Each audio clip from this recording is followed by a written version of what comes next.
Hey everybody, Todd here. I just wanted to give you a heads up on this episode. We had some technical issues with Mikey and Paige's side of the audio. So you pretty much are getting my normal audio, and then Mikey and Paige are going to sound a lot like they're on a Zoom call because that's what it is. I record the Zoom call as well, and we had to defer to that audio for them. So I do apologize. Believe me, I pride ourselves in how great our podcast sounds week after week. So putting on an episode that does not sound stellar breaks my heart, but we thought it was better to put out an episode than miss a week. So forgive us. It shouldn't happen again. We've already taken steps to make sure it doesn't.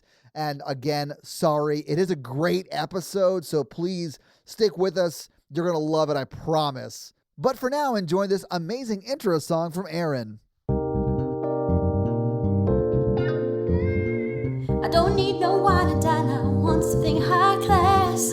Like spending my nights at home, romancing the podcast. Take a deeper dive into these movies that are trash. Meet what's in a bookstore, and then we'll smash. Roll call. Todd. Paige. The other guy. Oh yeah, Mikey. Thank you for tuning into Romancing the Pod. You had us at hello. I'm Paige Wesley. And I'm Michael Randolph. And I'm Todd Schlosser, and this week I made you guys watch 13 Going on 30. All right, so was this the first time either of you had seen this movie before? No. No. I saw this when it came out. I kind of remembered more and more of it as I went along watching it. Yeah. And I remember when I saw it the first time, I kind of felt like I didn't hate it. I didn't love it. It was just kind of there. And I feel the same. I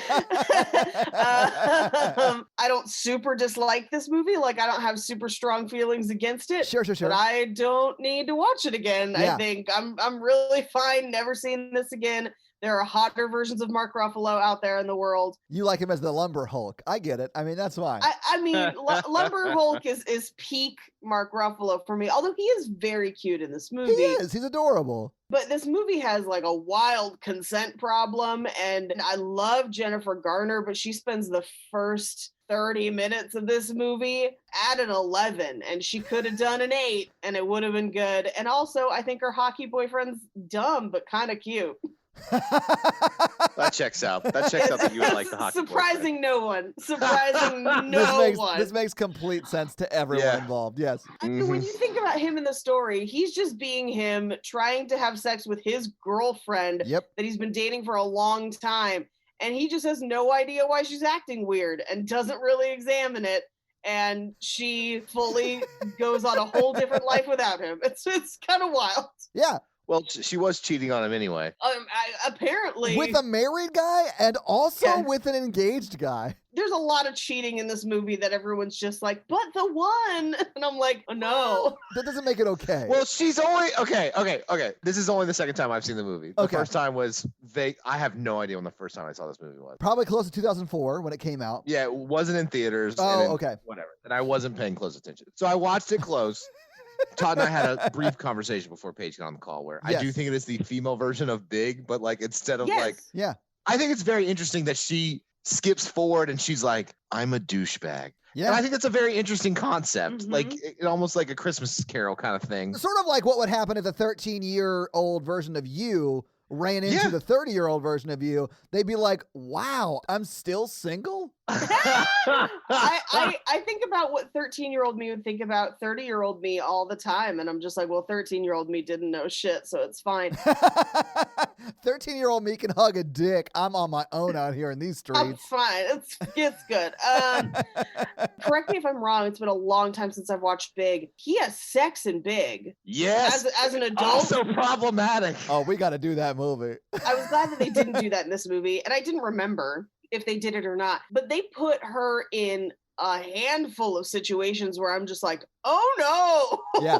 I will say I disagree with you. I thought Jennifer Garner did a great job of being like emotionally a 13 and a 30-year-old body. And I thought that was kind of hilarious. I thought she did a great job. Yeah, I had no problems with her performance. Although I do understand that like she is full to the wall in her performance. But you know who else is full to the walls?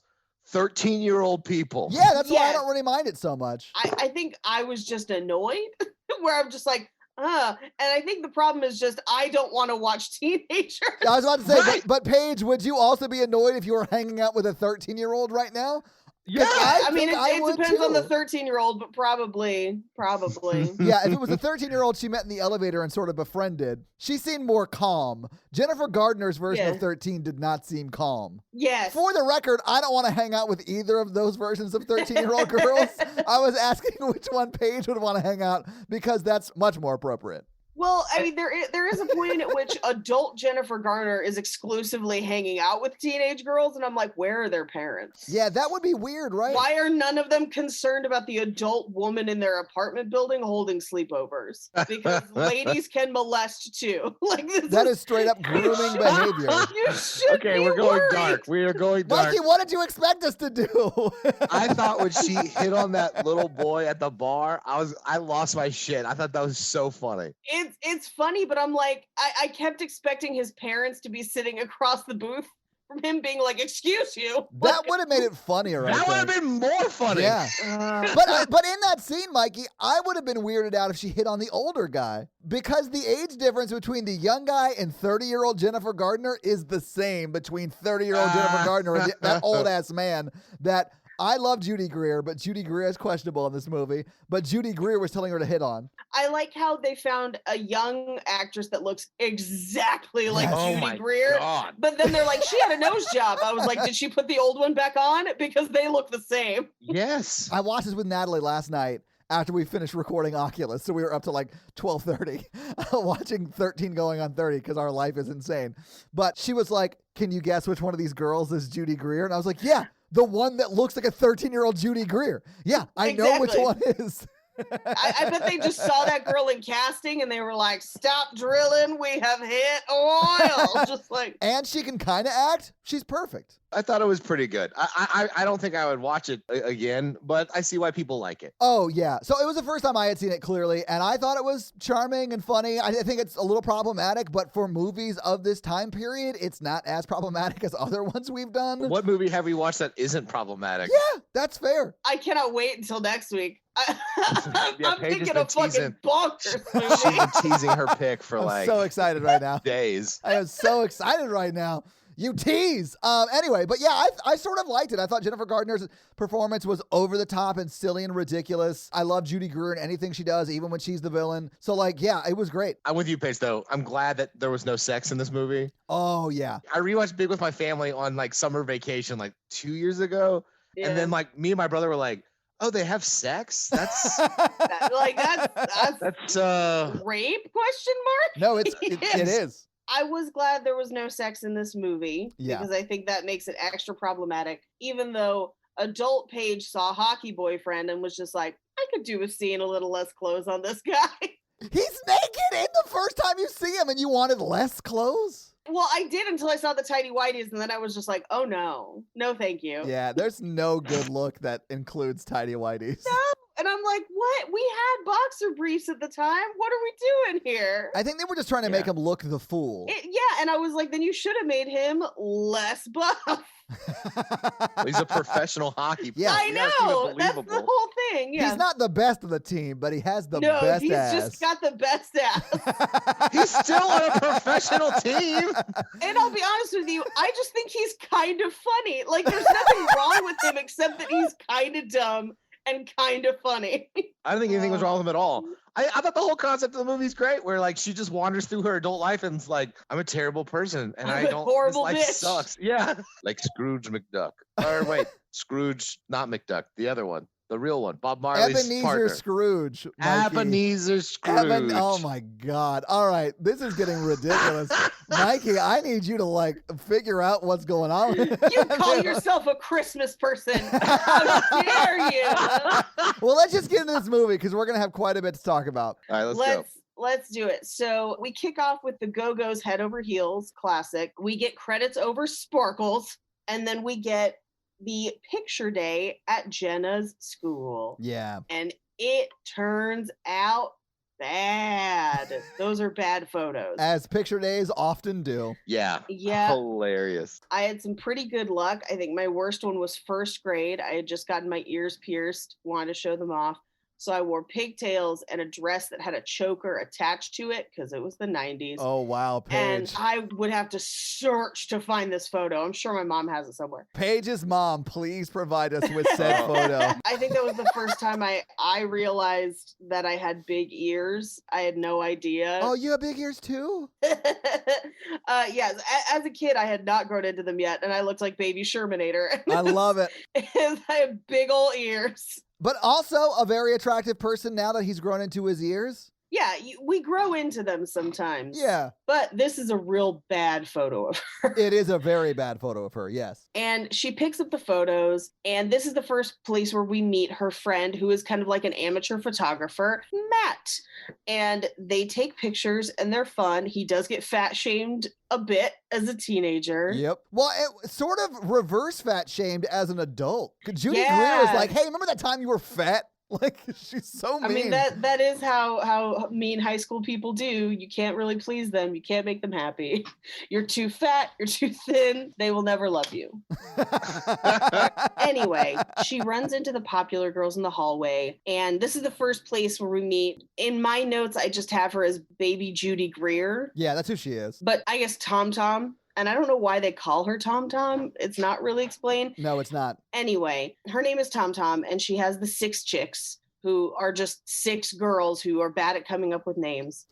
And, and they're pretty mean to Matt, her friend, baby Mark Ruffalo. Yeah, they're kind of mean to Jenna, too. Yeah, but they're like subtly mean to Jenna. Yeah. They're like overtly mean to Matt. Oh, yeah. Like they're fat shaming him and just being real mean. Yeah. She then tells Jenna, like, hey, I told popular guy Chris that we were all going to go to your party, but we can't because of this group project and he'd be with us.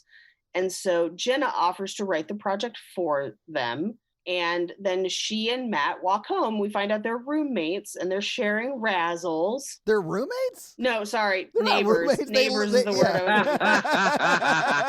was They're roommates. They're neighbors. Anyway, she and Matt go home. We cut to her getting dressed up for her birthday party. It's very 80s. She kisses the TV because she's in love with Rick Springfield, which is a very old crush for her to have, but sure. Well, I mean, it was 1987. Rick Springfield was like popular in 1987 because Jesse's Girl was out. Yes, 87, the year I was born. Yeah. My sister and I have a running gag at home that Rick Springfield is our grandfather. I don't know why. But anytime it comes up where they're like, Jesse's Girl, we're like, oh yeah, Grandpa Rick Springfield. And my mom is like, he's not any of our parents. And we're like, could be though. Yeah, he could. I think he's like in his 70s right now. Oh, he's fully exactly the age he needs to be to be one of our grandparents. Grandpa Rick Springfield. Yeah. But so she kisses the TV. Her parents burst in with a camcorder, and her mom does the 16 candles thing of like, are you wearing a bra? And we find out that she's stuffing. Yeah. Aww. Which is why she belly flops on the bed, because her dad bursts into an adolescent's room with a camcorder on record, which is a terrible idea, Dad. Like, there could be some stuff going on in there you don't want to save for posterity. I love this scene because they're like... I agree. Never burst into a teenage girl's room with a camcorder. Absolutely. Or boys. But I think young boys is more risky. I think it's, spoiler, equally risky. Oh. Don't do it. I like the scene because it establishes the parents being really sweet because they like make eye contact and the dad like slinkers off and the mom like is very supportive. I do feel like the parents are very sweet. I just feel like it's a bad call. Like there is a point where you need to realize that your child is no longer a child, they're a teenager, and you need to handle them very differently. It's the first day that she's a teenager. Give them some leeway. They're still learning. I would say they should have stopped bursting into her room a couple years ago. I'm not defending the action, but I mean... I would like everyone to remember the scene in American Pie. Yeah. That, all of these things could happen as teenagers. Or the entire series of Big Mouth. So she's stuffing. Right. And her mom is trying to be like, don't stuff. Just be beautiful in your own way. Yeah. And she very hat on a hat says, I don't want to be beautiful in my own way. I want to be cool. And I was like, well, okay, we couldn't think of a more creative way to say it. Sure. Okay, great. Well, and she sort of just said the exact same thing to Mark Ruffalo's kid. Well, not kid, but like the kid version of Mark Ruffalo. Yeah. When he was walking her home because she was like, I don't want to be unique. I want to be one of the 6. And he goes, you can't be one of the 6. There cannot be a 7-6 chick. Yeah. there are six chicks. Which I thought was very funny. Yeah. I just want to know which 6 chick died for her to take over in the alternate future that we see. I remember being that age and wanting to be popular. Yeah, I just don't think I would have articulated it this way. Does that I would make have, sense? because I read a lot. I'm kidding. Yeah, Paige, she's a future editor-in-chief of Sparkle magazine, or that at least of that's Poise the trajectory. magazine. Well, that was the trajectory she was on until 13-year-old her comes in and fucks up her life by being a good person. That's a movie. Right? That's the movie I want to see. I want to see me waking up one day after a week of 13-year-old me being in charge of my body and being like, What the fuck? Where did her brain go for those 3 weeks or whatever it is? No, in my mind, they were at the 13-year-old's body, which is problematic.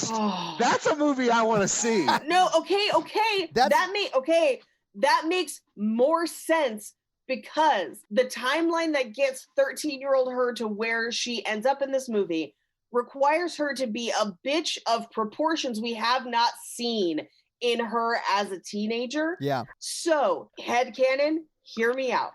If she goes forward and her horrendous bitchy adult self goes back, that adult self gets shit done. That's how she becomes that 6'6" chick. She's still in the closet when she comes back. There's no time that elapsed. Yeah, but then she comes back and throws the house at him. So like that's the thing. Like I think she when she shoots back at that like moment, the alternate timeline. Then she comes back before. We just loopered this movie. Yeah, we did just looper this movie. So yeah, absolutely. So that actually does make sense if 30-year-old her spent a week or however long in 13-year-old She's there for her. like 3 weeks, I think. Yeah, that makes sense because I do believe 30-year-old her could turn the 6 chicks into the 7th whatever. And she'd be just running that shit. She would be running that fucking school. Yeah. Thank you. That solves a plot hole for me. Great. So you're welcome, Paige. The other thing that's a little strange about her as a teenager, but I think is also very real, is that she's reading adult women's interest magazines. Oh, she's obsessed with Poise? Yeah. Yeah. I thought it was supposed to be like Cosmo or whatever. It is. And I was also similarly obsessed with Cosmo at the time, and my mom did not want me reading it and hated when I would get my hands on them. Well, it's because you don't want your 13-year-old daughter reading about the 21 best ways to please your man. Yeah, how to give dicks an Indian burn. If you read Cosmo as an adult, you're like, oh no, this is written for children who don't know that this is a bad idea. Oh man, that makes me hurt. Yeah. But she's reading an article in Poise that says like why your 30s are the best years of your life, 30, flirty, and thriving. Yeah. And that becomes her wish. Like her mantra even. She like chants it to herself. She's like, I want to be 30. And her mom just says, you will be, but for now, you're my beautiful 13-year-old. Because her mom is supportive and sweet. Yeah. And every 13-year-old at a certain point wants to just be a grown-up with an apartment. But, for now, they're 13. Yeah. A $20 million apartment in New York City. Yeah. Every 13-year-old wants that. On an $80,000 a year editor salary. We will get there. Canon. She went back in time and invested in Microsoft stock. I mean, yeah. After taking over the school, that makes sense. Yep. I have to think that she married and murdered an old man and he left it to her. No, I mean, I think she's rich no matter what because she knows the future. Yeah, she's like Biv Tannen. Yeah. She came back, kissed Maddie, and was like, time to invest. Yeah. But then the timeline where she and Maddie end up together, they just have a modest house in Jersey. Just because you're rich doesn't mean you have to show it off, No, I know, but the main timeline where she didn't go back is where she's flashy and showing it off and spending crazy amounts of money. No, but she did go back because bitchy future self is in charge. Yeah. I mean, only if our headcanon is correct. The movie it is does true. Not state that. That solves all the time travel paradoxes. Right, yeah. So we cut to her in her basement. She's doing the Thriller dance, and Maddie comes over to bring her present. Now, okay, I know this is well-intentioned, but this is a little intense. Yeah, when he shows it to her, I literally said, oh my God, he's a psychopath. Yes, He's a stalker. But I'm fully a sucker for personalized presents. Yeah. So like, sure. if I had been her, I would have been like, oh my God, he likes me. Like, oh no. I feel like he was well-intentioned, but maybe went a bit too far, which is subtlety is something guys don't learn until later on, if they learn it at all. If you spend 1,000 hours on an arts and crafts gift for someone who's just your friend, that's a bit much. Yeah, that means you're 13. I think the movie very clearly paints that he likes her and she's oblivious. Yes. I think at a certain point she is willfully oblivious. Yeah, she's just not into him at all for whatever reason. He also writes her a song on the keytar that we never get to hear, mercifully. I was so sad that when she went back, we did not get a Weird Al keytar, like Rick Springfield, like parody of his love for her in that song. I'm so sad we didn't get that. Amazing. Yes. I have only seen someone play the keytar once, and it was Lady Gaga when I saw her live, and it's fucking rad. I feel like that sets the bar a little high. Oh, if you've never seen Gaga live, sell your house and all your life savings and buy tickets. Because that's how much it will cost you, but it will be worth it. So she is looking at the dream house, and because he also made her in the bathtub, questionable, and then he put Rick Springfield on the couch, and then he has him with a camera as if he's gonna film her and paper Rick Springfield. But then he's like, I'm gonna make sure he doesn't make any like quick moves. Like, so it's a strange gift, well intentioned, but it's the gift of a 13-year-old boy who would give to a girl who is just obsessed with her. Yes. And has no like insight on like anything like that. I think that the reason he put himself in that room was so that, you know, and he even says, I'm here so that Rick Springfield doesn't try anything, because even as a 13-year-old Matt, he knows that it's not okay for a 13-year-old girl and 38-year-old man to be alone in any room together. And listen, I'm not saying Granddaddy Springfield is into it, but that's the position this movie puts him in. Yeah, Grandpa Rick Springfield is not depicted well in this film. And he didn't know. He's innocent. He wasn't doing anything. Oh, yeah. Anyway, so he also buys her wishing dust, which is like a packet of glitter. It is a packet of glitter. And honestly, the people who make wishing dust are wildly irresponsible with this superpower dust they're selling on the streets. It works. That's as crazy as the amulet with that grown in the woods. Honestly, that is like Peter Pan walking around selling fairy dust to people who are having good days outdoors. They just start floating away. Like, that is wildly impractical. Peter Pan has to sell his fairy dust when he gets addicted to angel dust. I was thinking it was like Into the Woods, where the witch planted a bunch of beans that grow into giant beanstalks, and people were like, why were you planting these? Yeah. I love Into the Woods, man. It's so good. So the doorbell rings just as she's about to wish on the dream house. And so she puts it in the closet. And so there's quote unquote more room to dance, but she's clearly just like hiding I think what she interprets as childish present. Yeah, and I think we so interpret too. as the reason Mark Ruffalo goes on to kill. And she runs to the front door, and the 6 chicks are there, and then Chris pulls up with all his friends. They come downstairs, and Matt is playing Talking Heads, and no one appreciates it. Which honestly hurt me a little bit. I'm like, I know. I was like, it's the 80s. I know, and Talking Heads was big in the 80s. Did no one like Talking Heads back then? No, people loved Talking Heads back then. Yeah, he was just ahead of the curve. Yeah, sure. I don't know when Talking Heads hit their peak in popularity, but... Yeah, I don't know. So baby Judy Greer takes the mixtape out and just puts on the radio, which is boring. And Maddie says that he's going to go next door to get his Casio. We find out later it's a keytar. Oh, and... But I mean, in all fairness, it really is a Casio keyboard that he put a guitar strap on. There you go. Which is even more insane, because it means his parents bought him a Casio keyboard to learn how to play piano, and he was like, I wanted a guitar, so how can I combine these two things? Yeah, he just straps it like, I'll stop the world and ruin this party.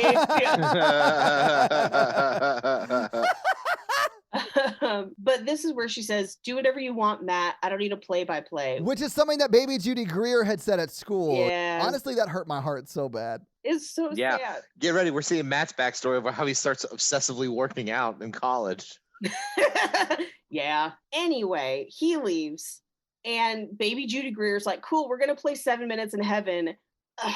I was under the impression that 7 Minutes in Heaven went very differently. Yeah, me too. This is not how I understood that game was played. No. You guys never played? I didn't play it like this. No, I've never played, but I also, the rules as I understood them was that it was basically spin the bottle and then you both go into the closet together. That's what I thought it was.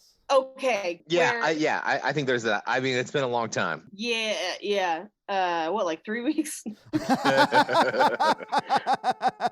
Yeah, that was my understanding, where essentially it would be both people being like, we are going to be making out, I guess. And I think for me, there's more of an agency there, because the way that she describes it is that they're going to blindfold her, put her in the closet, and then he gets to do whatever he wants to you. Which I think is like sex trafficking.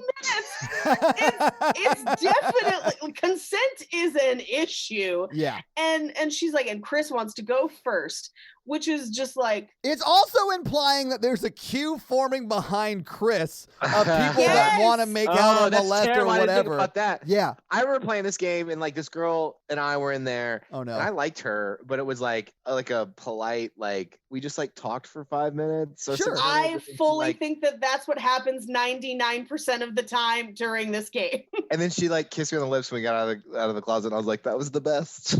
That's the thing. I feel like when you're at the age that you're playing 7 Minutes in Heaven, I think most people are all talk, and that people go in there and they're just like, so we're supposed to make out, huh? And then that takes up 6.5 minutes of your time, and then you actually kiss for maybe 30 seconds. Oh, okay. Oh, is that not what happened apparently to you? I did it wrong. Good for you, Todd. Well, the name of my dating profile is 3.5 Minutes in Purgatory. 3.5 minutes that just won't end. He put on the Jurassic Park theme song, and now I can't get in the mood. How dare you not come to John Williams, please? A friend of a friend that happened to, where a friend told me about it after the fact. So like nobody I knew personally, but somebody that my friend knew personally, and apparently they said that they felt pretty accomplished while having sex to the Jurassic Park theme song. I mean, it is very emotional. Yeah. Dun, dun, dun, dun, dun, dun. Yeah. Anyway, this is a huge consent issue. What movie soundtracks would you guys have sex with? I have never had sex to music. That's never been a thing I've done. What? Yeah. No, wow. Okay. You only bang out listening to your podcast? Is that what it is? No. I put noise canceling headphones on her to listen to the podcast while we have sex. I've never done this, but I think Chariots of Fire would be a good one to like slow jam out on.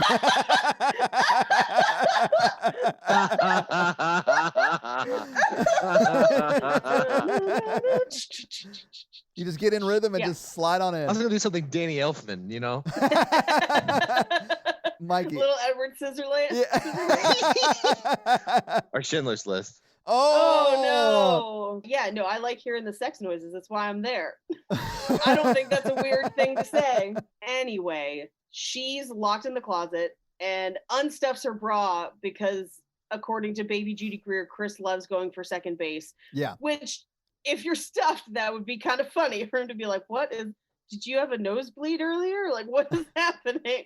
So she unstuffs and she's blindfolded and waiting, and they basically all leave the party. They take some of the snacks and they're going to take the project. Yeah, they loot the snack table and the project she did for them and then bounce. Yeah. And then Maddie comes back down the stairs and he's like, where is she? And she's like, oh, she's in the closet waiting for you. Yeah, oh, she's the worst. So he opens the closet and she just says, well, I thought you weren't going to come.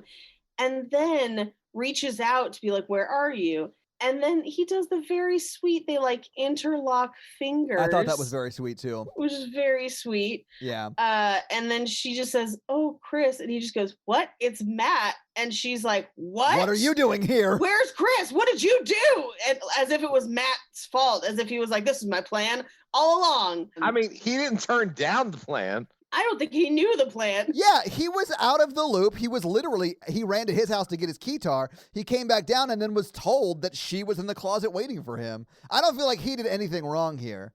Baby Judy Greer is the devil. Oh, here. she's the devil. Yeah. Although I will say she does blame him for clearing the party out, and that is sort of his fault in her eyes, because if you bring a keytar to a party, people are going to leave. I don't know. Lady Gaga would bear to differ. She's like, this stadium gonna stay sold out. Do.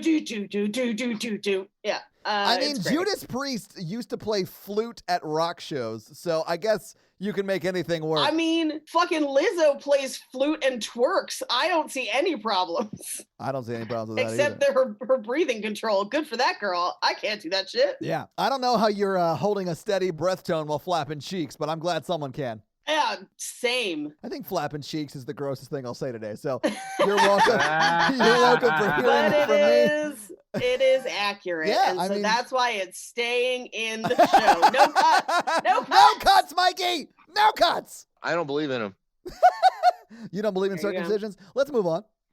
But so she screams, "What did you do?" Thinking that he cleared the party, and then she basically goes into like, I hate you, I hate me, I hate everyone, I want to be 30, and closes herself back into the closet and knocks against the shelf and gets covered in wishing dust and wakes up in a strange bedroom and falls to the floor as a full-grown adult. Yeah, I sort of like the way they shot this, though, because she falls to the floor and you're like, oh, okay, maybe she just woke up in her bedroom. Right. And then you see her crawl across the floor and you're like, that's a little bit bigger than the girl was. Yeah. And then it's fully like, adult version of her. She's walking kind of through the apartment, investigating, like she finds the mail, she finds out that she's got boobs.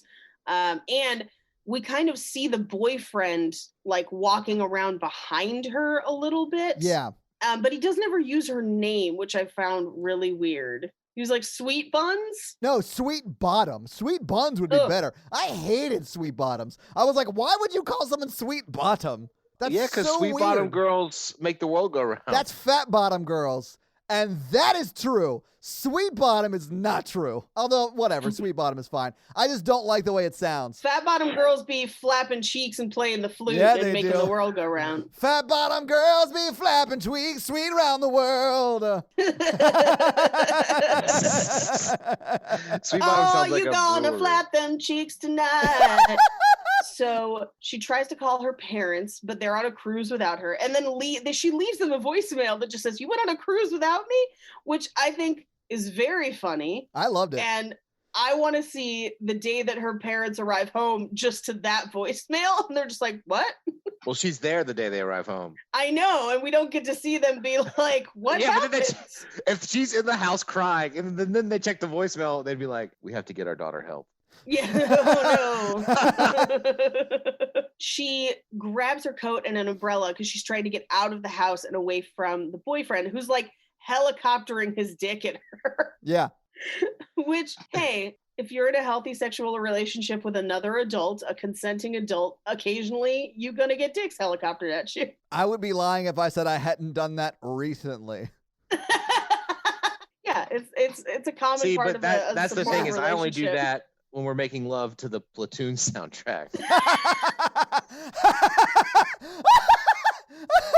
And she gets down on her knees with her hands up in the air like William Dafoe. I'm glad everybody is getting on board this joke. I love that you're doing it too. And then I got just writing a letter like, sex is hell. I know you said the Platoon soundtrack, but my brain went to the Apocalypse Now soundtrack. More or less the same thing, right? I do love the way they hide the nudity in this shot. I thought it was really well done. Yeah, very, very funny. And she's hearing music, and we know it's a cell phone, but because she's from the 80s, she does not know cell phones are a thing. Cell phones from this time period, super date movies for me, just because of how it was such a short time period where cell phones looked and sounded like that. Right. No, right, I mean, right. you're basically anything pre-smartphone has a different look. Yes. And then about 2009, it's like not even that long ago, cell phones changed. Right. Oh yeah, that's what I mean. So like any movie in like probably like 98 to 2008 2008, 2009, they all have that same cell phone feel, and it's so weird to me. I'm sure you guys remember, cell phones were super fatty at the time, where like it would be like flip phones were a thing for a while, or the like slide phones, or like the Sidekick where you had the like flippy thing, or the like classic Nokia one. And so like depending on what you're seeing, it really like specifically dates a movie. Yes. Because within the same time period, it could be this movie where they've got just the generic flip phones, or it could be the Kelly Rowland's music video where she has the Sidekick and is texting into Excel. Yeah. And those are within like a year or so of each other. And it's just the Wild West until smartphones exist. And you wonder why Kelly Rowland is one of the least successful Children of Destiny. I'm going to argue that some of her solo work is really good and is underappreciated in its time. All I'm saying is that Beyonce would not have texted into Excel. No, Beyonce doesn't text at all. She just shows up. Yeah, people text her, okay? So she gets outside to a limo where Judy Greer is waiting. It's not a limo. It's just like a town car. It's like a town car. Yeah. Yeah, I did take issue with the fact that she rides in a stretch limousine later, because I'm just like, she would just be in a town car. This is crazy. Yeah. But so she asks her, like, are you really my best friend? And she's like, yeah, sure, but the slip dress is 1997, and it is fully just a slip. Yeah. It's literally what she got out of bed in. Like, she threw a blazer sort of thing over it. Yeah. And she tries to tell her, I'm 13. And Judy Greer's like, you should go with 27. Yeah, if you're gonna lie about your age, don't lie that much. Yeah. The kind of guys that are into that, you don't want to hang out with. No. Which is funny. And well, I don't think she says that, Mikey. She doesn't. It's just a fact of life. I said that, and it's true. I do love her outfit throughout the movie because I'm like, wow, that's really funny. Oh, the fact that she's just wearing a slip for the first 40 minutes of this movie? Like, every outfit she has is like... I like that she does her hair and makeup like a teenager. I think that's very funny. Yes. And like an 80s teenager specifically. Yeah. So this is also where Judy Greer teaches her what a cell phone is. And because she's like, it's probably just our boss because we're late. And she just says, you drink too much. So she picks up the phone and it's the boyfriend from upstairs. And he's like, sugar bottoms, you drank just as much as me, which implies some real upsetting things about what happened the night before. What? Why? Do you think she woke up sore in strange places for a 13-year-old to be sore? Okay. I do. Yeah. Okay.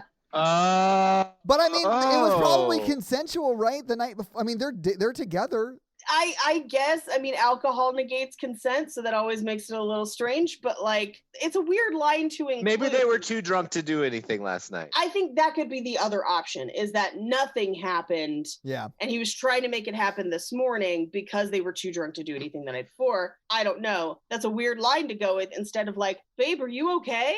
Which is what a normal boyfriend would say. Well, yeah, but this one's an idiot. That's true. He does have my favorite line of the movie, though, but we'll get to it. So she gets into the town car with Lucy, Judy Greer, and Judy Greer's like, say it after me. I'm Jenna Rink. I'm a big-time magazine editor. I'm a tough bitch. I'm going to walk into that meeting and not let anybody know I'm hungover because the future of Poise depends on me. And this is the point where she's like, okay, that's who I am. That's how I know a little bit about my life. Yeah. They walk in past the secretary who just says, good morning. And she says, what's her name? And Judy Greer just says, who cares? Yeah. Because Judy Greer's a fully terrible person. He's a fucking nightmare in this movie. And this is coming from someone who, I love Judy Greer. I think she's amazing in everything. And I think she's amazing in this, but she is fully the villain in this movie. Oh, 100%. But this is also where, as they do like a walk and talk, and she's getting people asking her questions about like which layout should we go with? Eminem is on the phone and he wants a decision. And she's like, plain, peanut, plain. I honestly thought it would have been funny to have Eminem show up a few scenes later and be like, you told me to get on the plane. It was just all in one color. Like you said, no logos, plain. Or he just comes in a giant peanut suit. Or dressed like, who's the guy, the peanut guy with the monocle? Mr. Peanut. Mr. Peanut? Oh, yeah. Dressed like Mr. Peanut. Surprisingly enough, his name is just Donald. My name is Donald Peanut. Donald Peanut. Mr. Peanut was my father. I took this monocle off his corpse after I killed and ate him. So we meet her boss, Richard, played by Andy Serkis. You mean Gollum? Yeah, I do mean Gollum, except that all I kept thinking was, this is what Daniel Radcliffe is going to grow into. Because he sounds like him. He sounds like adult Daniel Radcliffe in this movie. And I'm just like, going to be a weird road, but this is where we're going to end up. I mean, honestly, I'm here for it. I'm here for it too. And I love Andy Serkis in this movie. I don't think Andy Serkis is a great actor. In fact, I think most of his performance in this movie feels very forced, but for some reason it super works and I'm super into it. I'm like, Gollum is crushing this movie. He's like, I'm in town for a few weeks. I'll do this role. Yeah, why not? So we cut to a conference room where they're going to have the meeting. Her coworkers are talking about what they're going to do over, I think it's summer. Oh, are they? Yeah, we don't know exactly when this movie takes place, but they're debating whether or not, allegedly they're all going to go to St. Bart's. And then Judy Greer turns to one of them and goes, aren't you going to go to Fire Island? Are you calling me gay? And I'm like, why is this in this movie? Why do we also have homophobia in this movie? Yeah. As they're sitting down to the meeting, the assistant comes in and asks Jenna, is there anything you need me to do for you? And she gives her Matt's phone number and is like, I need you to find this person, basically. During the meeting, we find out that Sparkle magazine keeps having literally the same covers. They've been scooped for the last 7 months. Well, and articles. Like one of the articles was like their article at Poise was like Jennifer Lopez 10 secrets on whatever. And then Sparkle's was Jennifer Lopez's 11 secrets on whatever. Right. Yeah. We cut to her back in her office because she excuses herself from the meeting. Like, can I go to the bathroom? Because she does not know what's going on. Yeah. Back in her office, she finds a picture of a bunch of celebrities and the naked guy. And the assistant comes in and tells her that she has messages. Her mom called from Barbados. And oh my God, it made me so sad because when she's like, oh, my mom called, why didn't you tell me? She's like, please don't fire me. Yeah, you told me not to tell you when your parents call, which is kind of sad. It's real sad. Then we find out that she called Matt's parents and lied to him about his credit score.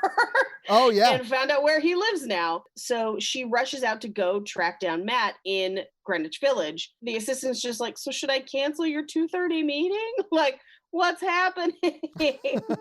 So she runs out into the street. She gets a cab, finally. She tries to buzz into his building. She pretends to be a delivery person more than once. It happens a couple times in the movie, which is kind of funny. Well, because he answers the door and goes, you're not Chinese. And I was like, like wait, hello? What? Well, because he basically, if you're not the delivery or whatever, he says the restaurant, then I don't want to. Yeah, I'll forgive what he says because it's clear he's talking about Chinese food. Yes. But he just says, you're not Chinese. And she's like, no. No, what? So he answers the door as a fully grown Mark Ruffalo. And she's like, you're tall, you're different. And he's like, what's happening? Yeah. He does not recognize her at first, although he quickly does guess it's her. Right. And he opens the door for her and she like attack hugs him. And she's basically like 13 talking to her 13-year-old friend, but he's a full-blown adult being like, there's a woman in my house having an episode and I don't know what to do. Yeah. Which is exactly the way that like I would act if this happened. Yeah, absolutely. He is so nice because I would completely understand calling the authorities and be like, hey, there's a childhood friend of mine who I haven't talked to in years who's having some sort of mental break. Yeah, can you get a Mikey over here to help me? Yeah. But he walks her home. He makes sure she's safe. Like he's a stand-up dude. Yeah. And he's like, are you high? And she's like, no, I was sitting in my closet and I don't remember my life. I just skipped forward, basically. Yeah. And I do like that no one in this movie ever believes her. They just think she's having some sort of break. And they're just like, well, as long as she turns her work in on time. As long as she uses this to save the magazine, it's fine. I think Mark Ruffalo probably, I don't know. Well, she stops talking about it. Yeah, well, because I think after a while, she's like, I'm done trying to get people to believe me. I might just be stuck here. I just have to be 30. She does. Yeah. The movie does walk that line really well, I think. Mm-hmm. And he basically tells her, like, I can't help you remember your life. I don't know anything about you. We haven't been friends since high school, basically. Yeah. And it's because we find out. Well, I guess we don't find out until much later what happened. Yeah. Because if we had, we would have been like, you should look like the hockey guy if that's what happened to you. But we do find out that they had some sort of falling out in high school or around the age that we left off, you know? Around the age they switched places, 30-year-old her and 13-year-old her. Yeah. Right. And he does say, he's like, I think I maybe saw you through a window 6 years ago, but I don't know, like, not a clue. They get to her apartment building and he's basically like, okay, you're safe? Okay, bye. Yeah. Like, which is the right thing to do. You don't really know this person. Right. Yeah. He's already gone above and beyond. Like, he's a great guy already at this point. And he implies that she wouldn't have been home for Christmas. She was probably at St. Bart's. And she was just like, who is St. Bart? And he's like, okay. And so he takes her upstairs. Yeah, he's like, you're clearly not all right. I will help make sure you're in your apartment. Yes. And they go through her yearbooks. And she's like, I was a 6 chick? And he's like, yeah, you kind of like led them. You were like the head of the crew. We find out that she was prom queen and she went with Chris, and she just says, I got everything I ever wanted. And what I love about Mark Ruffalo's performance is that even as an adult, it somehow still stings him a bit. And you can kind of see him in the background, just like, ugh. He does a great job in this. Yeah. He's a great actor. And I would like it if whenever we refer to Chris, we just refer to him as his adult name, Jim Gaffigan. Yes! That reveal at the end made me so happy. I was like, oh, and no disrespect to Jim Gaffigan, who I think is hilarious. He's so good in it. But yeah, I just love that the most attractive guy in school turned out to look like Jim Gaffigan. Jim Gaffigan. And that made me so happy because honestly, I've been to enough high school reunions to realize that's sort of what happens. That is what happens. The hot guy in high school ends up looking like Jim Gaffigan, and the dude who was tortured in high school ends up looking like the hockey boy. Yeah, he ends up buying a home gym and looking sexy well into his 40s. Yeah. Her phone rings, she answers it, and it's her limo for that night confirming, like, we're going to pick you up. I love how she like hops onto the couch and like puts her legs up behind her, like the pose you would assume a 13-year-old girl would have with like a hamburger phone from the 80s. Oh, hamburger phone. Yeah. Well, and she does the like, yes, I will be able to make that appointment. Yeah. Like just very proper phone voice. Yeah. And he's kind of trying to excuse himself as she's on the phone. Yeah, he's trying to leave. Yeah, he's trying to leave. He's done enough for this lady. Yes. Yeah. And she says, you don't want to go to the party? Like, come with me. Like, you don't want to come to the party? And he's like, no, I have to work. And she's like, it's cool that we both have jobs. She's like, yeah, we're adults. That's like we how have it jobs that's and so money. funny. But she basically says, like, hey, if you want to come, it's going to be fun. And he's like, okay, fine, and leaves. And she then has this moment of like, what if this isn't a dream? What if what I wished for actually happened? Yeah. And he just says, then you got everything you wished for. Yeah. And as they're leaving, they have their greeting that they had as 13-year-olds, where she says arrivederci and he says au revoir. Well, she makes him say it because he doesn't want to. Well, yeah, I think he also knows what she became as an adult and is just like, I'm not doing this. Like, no. I understand why he would react that way originally. I do sort of like that he humors her. I feel like he's clearly aware that she's having an episode. Yeah, I think so too, where he's like, this person needs some help. I'm going to leave and then I'm going to call in a wellness check. Yeah. Like, I honestly think he's a super sweet guy for doing all of this. Oh, absolutely. He's wonderful. I mean, aside from the fact that he definitely cheats on his fiance. Yeah. He's pretty wonderful most of this movie. Agreed. So we get like a getting ready montage and she's like bright blue eyeshadow, hot pink lips, body glitter, butterfly clips. Like she goes full teenager with what is in her closet. Even that dress she was wearing, I was like, man, I'm shocked that dress was in her closet. Me too, because she goes through the closet and it's all kind of like fancy bland. And then there's that in there somewhere. Yeah. But I will say, and I have this in my notes, that dress and the party scene is like the only thing I remembered from the first time I saw this movie. Oh, yeah? Everything else, I was like, I remember that Mark Ruffalo was in it, and that's about it. But when she leaves, she gets in the elevator, and that's where she meets the 13-year-old girl from her building. Right. That then starts that 13-year-old clique she starts hanging out with in the building. Right, and the girl's just like, why are you talking to me? You usually ignore me, which I'm like, yeah, I ignore teenagers too. That's fine. Yeah, I mean, honestly, I'm an adult. I don't talk to you. What's happening? And it's not because I think I'm better than them or whatever. It would just be weird, I think, for me to talk to a 13-year-old of any gender. Especially if like they're with their parents and you're just talking to them and not their parents. Oh, like if their parents are there and like they're involved in a conversation or whatever, I'll acknowledge the 13-year-old, but I'm not going to solo them out and be like, how are you today, child? But also, that's not a good look. Also, what's going to happen when that 13-year-old girl gets home to her parents and is like, I met that lady in the elevator, and they're like, who was talking to you in the elevator? She said I could come over and borrow purses whenever I want. Yeah, you're not allowed to ride the elevator alone anymore. Guys, okay. People are nice to kids sometimes, and like, you know, like yeah, they're called pedophiles. Mikey feels personally attacked. They're not called pedophiles. Now, granted, she does spend the night with this girl later, which is problematic. But like being nice to someone in an elevator who's a kid is not like, in this context, not super problematic. Yeah, I would say this scene didn't raise a ton of red flags. It's when they have the sleepover later and she continues to talk to her all the time that I'm just like, this is classic grooming behavior. Yes. And should concern every adult involved. Yes. But if she's mentally 13 and her family quickly recognizes that, then she'll be fine. Cuts. No cuts. No cuts. So as they're walking out of the building, we did see as she was kind of getting ready that she's looking at like a bunch of underwear laid out, and it's implied that it's mostly thongs. Yeah. And so she says to the 13-year-old girl, can you tell I'm wearing underwear? Because I totally am. And the 13-year-old girl is like, yeah, that's kind of the point. Like adults talking to me about their underwear. Yeah, Mikey, it's completely normal that she's doing this with a 13-year-old girl. Oh, yeah, I forgot about that. I forgot about that too, but I'm glad Paige brought it up. She gets into this giant limo for just her, which I'm like, why not a town car? Like fancy people just ride in town cars. Like this is crazy. And I get that they were going to like a party and they wanted to like keep up appearances, but I still don't think you'd have a whole limo for one person. This is headcanon. I don't think that limo can make the turns that it would need to make to drive through New York City. I think it is too long. Wow.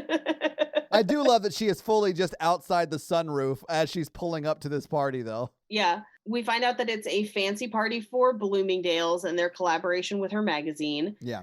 She eats a cocktail shrimp and throws the tail and hits a dude. She hits that same dude like 2 or 3 times. She hates that one dude specifically. Mm-hmm. Because she hits him with the ass of the shrimp. Yeah, the what tail. Do you call that? The tail? She hits him with the tail of the shrimp, and then later she like just drops like a popsicle stick or some shit. No, it's a pineapple skewer. That's what it is. From her pina colada. It lands right in his drink. It's so brutal.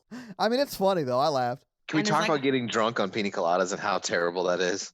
I've never had a terrible experience doing that.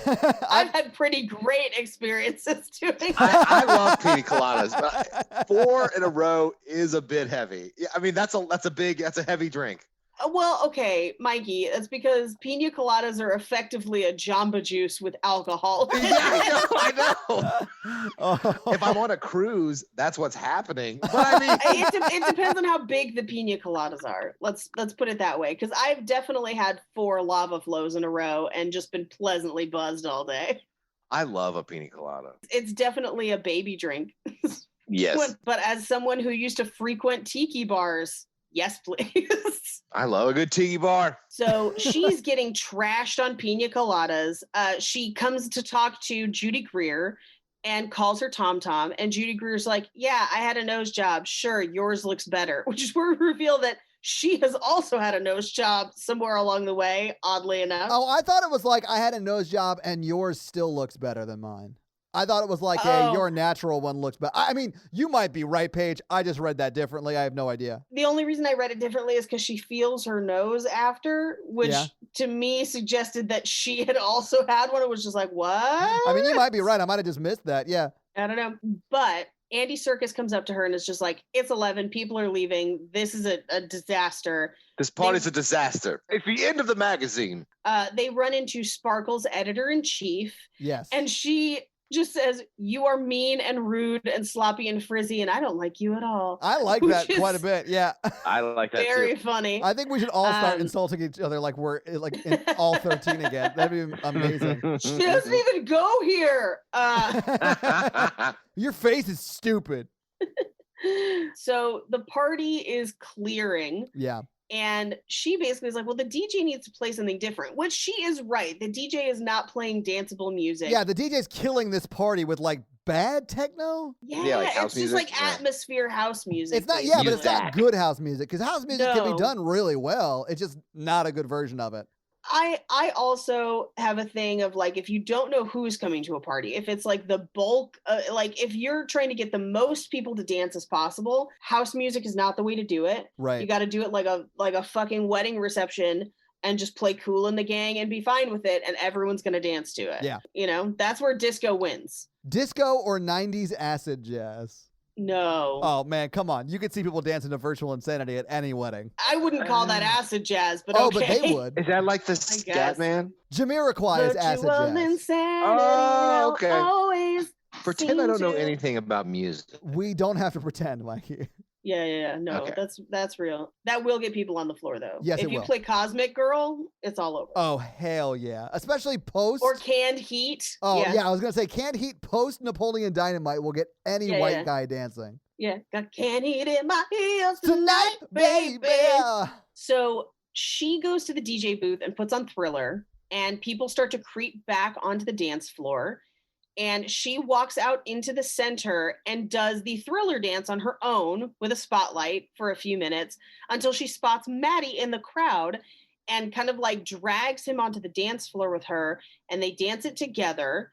And he's a little rusty, but she's got it down. And then a bunch of other people join them on the dance floor, and everyone's doing the Thriller dance. And they play almost the entire song. And I think it's because the rights to that song were expensive. And damn if they weren't using the whole thing. Oh, I'm sure they're you know expensive. What? Yeah. It pulls off, because I think this is the iconic scene of this whole movie. Is. This is the scene everybody remembers. This is the only scene I remembered from this movie. I mean, you have Jennifer Garner, Mark Ruffalo, Andy Serkis all dancing. Oh, and Judy Greer, I think, joins in. Yeah. So all of these like stars at the time dancing to the Thriller. I was in it. I was like, hell yeah, let's do this. This was such a popular scene that I remember that Thriller had like a resurgence after this movie came out. Where, because I was in high school when this movie came out, and people learned the Thriller dance in high school 40 years after Thriller originally came out. No, not 20 years after it originally came out. Right now is 40. Yeah. I'm old. But yeah, 20 years after Thriller originally came out, we were learning the dance. Everyone at this time period was learning the Thriller dance. Kids in high school, prisoners in India, like all of that shit was happening around this time. Yeah. I remember that video. I forgot about that. Oh, most of those people are probably dead. Anyway, Matt leaves and disappears into the crowd, but the party keeps going and they just keep dancing. And then the next day she goes on a Chanel shopping spree. Yeah, she spends a lot of that money she earned investing at a young age. Yeah, that's the only way this works.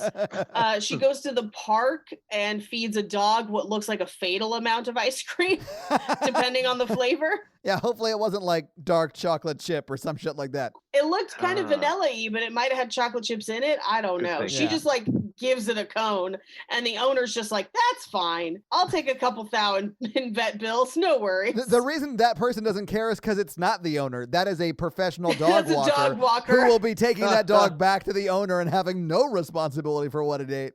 Well, yeah, I have no idea why it's throwing up all the time. They could own that dog and that dog be kind of problematic for their life, and maybe they don't know what to do with it. So maybe they're just not as emotionally invested in the outcome of the ice cream. Mikey, these quote-unquote jokes are making me uncomfortable for Macy's future. This is how he's going to get you to take her. No. She'll die if you don't. She'll die if you don't. Oh, I heard your house was a no-kill shelter. Yeah, it is. Mikey, that is fully true. Like, straight up, I would not pay for the surgeries that you have. Yeah, same. No, 10 grand is so much money. Yeah, but I love her. I love Snuka so much. You have to now. You invested in her. I do think I'm going to go broke paying for vet bills. You got to say that for people bills. Yeah. No, GoFundMe is America's healthcare system. I think we'll be fine there. Yeah. Oh, no. we get kind of a montage of her doing like fun adult 30s things where she's like watching old movies and eating cheese doodles with a face mask on. Yeah. And then she shows up at the bar where Judy Greer is and is like, I've decided I'm going to be 30 and it's going to be awesome. And this is where Judy Greer does the like, oh, the guy behind you is checking you out. Oof, this scene, man. She turns and she's like, he's cute. And I'm just like, who? There isn't a cute gentleman behind her anywhere. Nary a hot dude to be seen. And she walks past the 48-year-old gentleman Judy Greer was talking about. And listen, if you have a type, Judy, that's fine. But that guy was way too old for both of you. And she walks up to a guy who's way too young for both of them and asks him for his ketchup bottle because she doesn't have a good opening line. Well, and she's like, do you know how to drive? Great. Let's hang out. Which is the first time I thought about the fact that she does not know how to drive. Yeah. We don't even know if she has a car. Oh, yeah. Because that's why they have the Lincoln. Because she's 13. Yeah. I don't know. So Judy Greer pulls her away and is like, do you want to go to jail? Like, what the hell? And they go outside the bar where she spots the guy that was naked in her apartment at the beginning of the movie. Yeah. She sees him across the street and he's like, I thought he was talking to another woman. And I was like, oh my God. So too. He was just signing an autograph. Well, yeah. It's an acceptable talking to a woman though, because of what is going on. I didn't realize that he was like that level of hockey famous. Yeah, he's not a bad guy. He's just dumb. He is just dumb, yes. And listen, I have throughout my life ridden the funny and dumb train, and it takes you places, man. Yeah. But as he's coming across the street, Matt and his fiance shows up. Yeah, this is the first time you found out Matt's got a fiance. Yeah, that Matt's got a fiance, and Judy Greer like reverse fat shames him. Yeah, she's like, oh, you're no longer fat? Yeah. And he basically comes back with like, oh, nice nose job, which is perfect. I was just like, that's right. Yes. Everyone shames everyone. Yeah. But we find out that Wendy is a news anchor and she wants Maddie to move to Chicago. And they've been together for a while, it seems, you know. And her boyfriend runs across the street and she introduces Matt and Wendy, but she doesn't know her boyfriend's name. But they know his name because he's a famous hockey player. He's a famous hockey player, yeah. I like how Mark Ruffalo just like dryly tolerates his fiance. Like, oh, this is Sarah. Yeah, their relationship is strange. The whole time. She's so nice. Like, I don't have any problem with his fiance. She's fine. Yeah. His reactions to her are weird. Especially there's a point later in the movie when he's clearly like he's penciling into his calendar his date with Jenna. Yeah. And she comes in and I think he thinks it's Jenna. And I'm like, why would it be? She doesn't have a key to your place. Like, your first thought was not that it's your fiance. And then, because he's like, oh my God, I didn't expect you to be here. And then he turns and it's the fiance. And he's just like, oh, I really didn't expect you to be here. And she's like, were you expecting someone else? And then walks away. And I was like, he was. Yeah, he fully was. He fully was. Yeah, and I think they try to imply like he wasn't like in love with her, but no, like, he loved her, but not like Goosebumps is the way they equate that on screen. Yeah. But I feel like they didn't pull off that concept great. Yeah, they imply at the end that he's settling for her. Yeah. Even though she seems super nice and cool. Yeah. Yeah. Well, I mean, if you marry someone you're like not in love with, I guess you would be settling. I guess, but I think my question would be, would there be any question of if he loved her if Jenna had never shown up? No. Yeah, exactly. Yeah. Well, so that's why I think it tries to imply that like he's always felt that way, and that's why he acts like this. But like they don't pull it off at all. Yeah. Anyway, so her famous boyfriend comes across the street, and he offers them autographs and just says, "I don't do butts." And I was just like, he's been asked to do a lot of butts. Yeah. Because that was a laugh of a man who would do a butt if you asked him. Yeah, 100%. That's like, I will sign any boobs people ask me to sign. I have signed a number of autographs in my day, not from this, but like stuff that predates the podcast. And I have signed some very strange things. Have you signed a boob or a butt? I have signed both. How was it? The butt was easier to write on. That's the information I needed. Thank you. Yeah, that makes sense. Oh, thank you, Todd. So at this point, Judy Greer, Lucy, is basically going to ditch her with the boyfriend, which, because she doesn't believe that she's a 13-year-old in an adult's body, she sees no problem with. She's like, yeah, that's your boyfriend. Of course, go home with him. I think she's... What are you talking about? Judy Greer is a villain here. I'm not saying that she's not, but I do think she's justified in leaving a 30-year-old woman with her boyfriend. Yeah, and I just have in my notes, literally, is everyone okay with people just getting straight molested in this movie? Anyway, so she goes back to his house and he gets her glasses of wine. Yes. And they like sit on the couch and he's just trying to make out with her. He's kind of sweet, actually. He is. Yeah, you're absolutely right. But she's like, are we not going to play like real board? Like, what about for cheesy? She literally says, do you have Battleship? Yeah. And he's like, I'll show you my destroyer. Which is my favorite. This is my favorite line of the movie because I don't know if you know this. The destroyer is the smallest piece in Battleship. No, it's not. Yes, it is. Yes, it is. If it is, that's very funny, but also not consistent with what we see bouncing around in those tidy whities later. Oh, you're right. Yep. It says, even the smallest ship, the destroyer, covers only 2 squares. Oh, that's hysterical. It is my favorite line in the movie because either he has no idea and he's oblivious that he's owning up to the fact that he has the smallest dick, or he thinks it's funny and that dude is packing dong, and we see later what he's packing. It's sizable. Okay, but also we don't know if it's at full mast or if it's aircraft carrier would have been an equally funny joke. I think destroyer is funnier because people are not going to automatically know that it's the smallest, but once you realize that it's the smallest, then it's extra funny. Yeah, I laughed out loud and Natalie was like, what is funny about this? And I was like, oh, that's a small penis joke right there, and you don't even know it.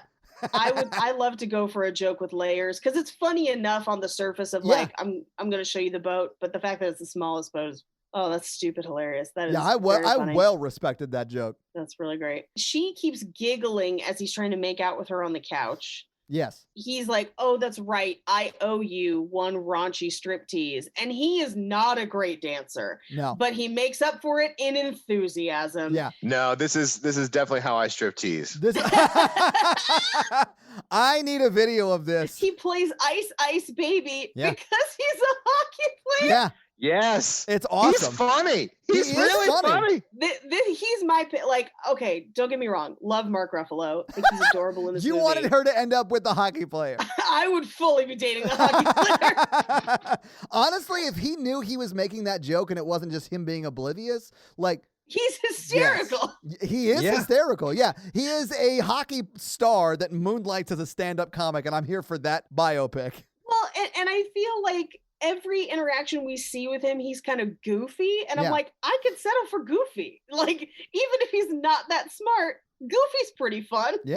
Gorge. But yeah, he strips down to his tidy whities, and the dancing is doing him no favors. But those tidy whities are, because it looks like he's packing his heat. Yeah, that's what I was saying. That joke about the small penis joke he just made was ironic. I, for a hot second, wondered if it was like a Boogie Nights situation. Oh. And it was fake. Oh, yeah. But at the same time, I'm like, a teenager saw this movie. So, like, I can't imagine that they were just like, yeah, stuff it. Like, unless they were just like, this destroyer joke is the one thing I got into this movie, and I'm going to see it all the way to the end. Anyway, we cut to, she's back in her apartment building talking to the teenage girl. And she's like, yeah, he didn't have like board games or anything. And I'm just like, what did they do that night? Like, did she just eventually leave? I assumed nothing happened. Yeah, I assumed that he probably was just like, okay, fine, I'm going to bed. Like, you're being weird. I'm going to bed. Bye.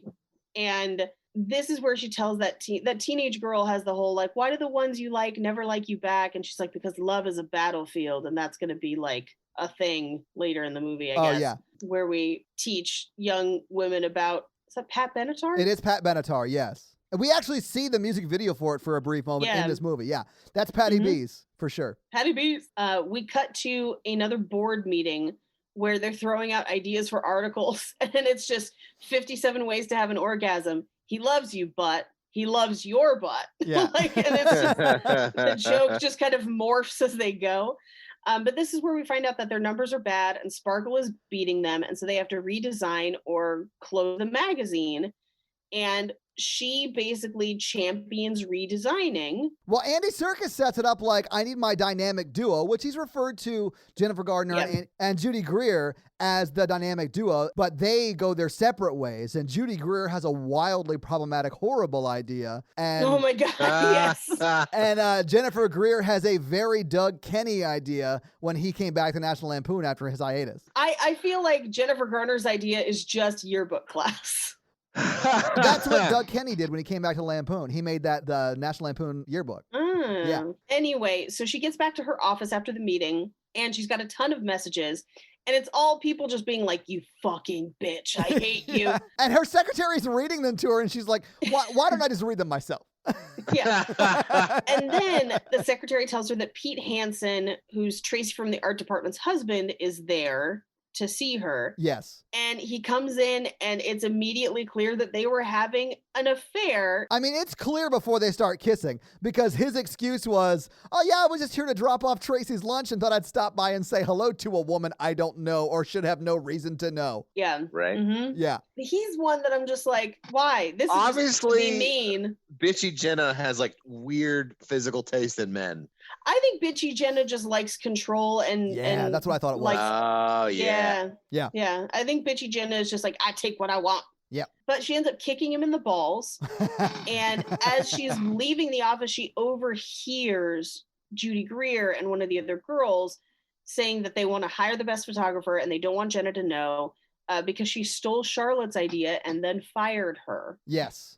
And we cut back to her apartment and she's kind of sitting there sad because I think she just doesn't like who she's become. And so she goes to Matt's apartment and is like, hey, do you want to go for a walk? And this is where we find out that he's getting married in 2 weeks. Yeah. But also that he doesn't believe in soulmates, which there's a part of me that's like, that's a healthy thing to believe. Yeah. This movie is making it out like it's not, but it is. And he basically is like, I haven't felt what you're describing as love about anybody since high school. Yeah. Which I would argue is just maturity. Yeah, it's growing up and understanding what real love and real intimacy is. Well, yes. But I mean, I do think there's people you connect with faster. Oh, yeah, absolutely. Yeah. Like, I can still feel butterflies with certain people. I mean, like, you know. Oh, I think I don't think you get rid of that. But I mean, like, you know, the soulmates concept is a little problematic because of, you know, accidents and death and all of that. Well, no, it puts one person on a pedestal instead of treating them like a person. And you are in a relationship with another person. Yeah. And you have to understand that it's just a person, not the one. They are another person with flaws and, you know, good but Paige, things. That's a very nuanced conversation. That's very complicated for regular people to understand who aren't emotionally mature. So I'm just like, but what if your person died? Are you just alone forever? And then that's like a dumb way to get people to come around. Yeah. Or perchance there were two people and one of them got struck by lightning. What then? As they put it in Ever After, a movie we have done on this show. Anyway, this is where she asks him directly, like, what happened? Why are we not friends anymore? Right. He basically says, like, it was your 13th birthday party. And she kind of tells her side of, like, I was 7 minutes in heaven. And he calls it Spin the Rapist, which I think is hysterical. I'm like, that's exactly the game that they described earlier in the movie. But the movie is self-aware enough to know that what they do at the beginning is not really appropriate. Yeah, exactly. Yes. Which I appreciated. But he basically says that she came out of that closet after he shows up instead of Chris, and she throws the dream house at him and then never spoke to him again. Yeah. Which is like, I understand that dream house is an intense gift and it's a little strange, but holy shit, is that brutal. Yeah. But also she already liked the gift. It didn't set her character up to be that level of mean yet.